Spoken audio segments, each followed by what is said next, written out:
बिहार में सियासी हलचल के बीच पिछले दिनों ईडी ने लालू से लैंड फॉर जॉब मामले में 10 घंटों तक पूछताछ की है। लालू यादव इस मामले में पहली बार जांच एजेंसी के सामने पेश हुए थे। वे सुबह करीब 11 बजे अपनी बेटी मीसा भारती के साथ पटना स्थित ईडी के दफ्तर पहुंचे। हालांकि मीसा को अंदर नहीं जाने दिया गया। ईडी ने लालू से 70 सवाल पूछे हैं। रात करीब 9 बजे लालू यादव ईडी दफ्तर से बाहर निकले। हालांकि लालू यादव खुद को निर्दोष बताकर पूरे मामले से पल्ला झाड़ते रहे। मामले की जांच अधिकारी ने धन शोधन निवारण अधिनियम यानी PMLA के तहत लालू का बयान दर्ज कर लिया है। तो आइए जानते हैं इस रिपोर्ट में बीते दिनों बिहार की सियासत में क्या हुआ।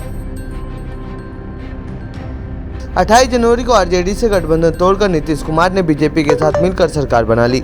इससे लालू यादव के परिवार को पहले ही बड़ा झटका लग चुका था। इसके बाद ईडी ने तेजस्वी राबड़ी और मीसा भारती को नोटिस जारी कर मुश्किलें बढ़ा दी हैं। इस मामले में लालू यादव से 10 घंटों में करीब 70 सवाल पूछे गए हैं। अभी तेजस्वी यादव और मीसा भारती से ईडी की पूछताछ बाकी है। हालांकि आरजेडी के नेता इसे राजनीति बता रहे हैं, तो वहीं बीजेपी इसे कर्मों का फल बता रही है।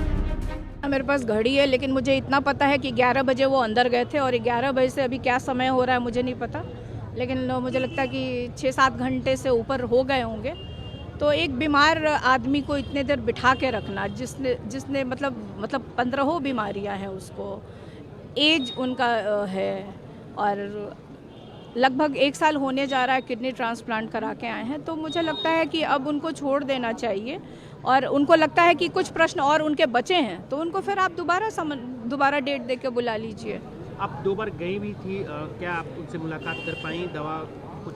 देखिए, एक बार हमने जब हम लोग आए थे हमने कोशिश करी थी, बट हमें अंदर नहीं जाने दिया गया था। लेकिन कुछ देर के बाद हमने फिर रिक्वेस्ट किया था कि उनको दवा देनी होती है, क्योंकि वो नाश्ता करके घर से आए थे और 1.5 घंटे के बाद उनको दवा देनी होती है। तो वो दवा मैं खुद लेके गई थी, पानी का बॉटल और ग्लास में वहाँ रख करके आई थी कि अगर उनको आवश्यकता होगी तो वहीं रखाई थी पीने के लिए। बस वही एक उनसे मुलाकात हुई थी उस समय। उसके बाद आई थिंक प्रश्न उस समय पूछताछ चल ही रहा था। उनके पास जाने दिया गया था? जाने दिया गया। कि राष्ट्रीय जनता दल और महागठबंधन के बाकी दलों ने पूरा प्रयास किया कि भाजपा के खिलाफ एक जुटा सकते, और उसके बावजूद भी अगर नीतीश ने ऐसा फैसला लिया है तो निश्चित तौर पर कोई दबाव रहा हो उनके ऊपर, और कोई भी ठोस कारण अभी तक नहीं बता पाए। आपके अलावा कोई भारतीय जनता पार्टी लगातार इस तरीके से पार्टी बन रही है। आपने देखा पहले भी महाराष्ट्र में किया, उसी तरह को चल के जो है JDU को भी उन्होंने अपने पाले में। क्या लग रहा है आरजेडी को कितना नुकसान होगा वहाँ पर?